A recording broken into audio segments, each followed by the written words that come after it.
يا رب السلامة. فضيحة خطيرة تهز مدينة سيدي يحيى الغرب.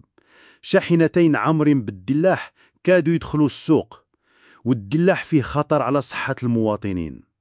القصة بدات من عند شيفور خدا حمولة من سيدي قاسم، لكن المفاجأة السلعة ترفضت في المركز، قالوا فيها شي حاجة ماشي طبيعية. السائقين مساكن بقاو عالقين كيتسناو اللي يخلصهم، ولكن اللي صيفتهم هرب، قطع عليهم الاتصال وخلاهم تاهين تحت الشمس. هاد الدلاح حسب روايات الفلاحين كيتسمى تشطيبة البحيرة، سلعة ما تصلحش حتى للبهائم وبغاو يبيعوها للناس.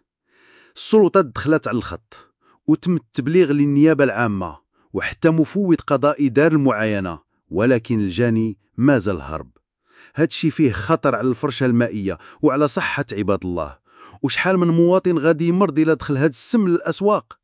اليوم كيتطرح سؤال كبير: فين الرقابة؟ فين حماية المستهلك؟ وشكون يحمي المغاربة من الجسع والنصب والسموم؟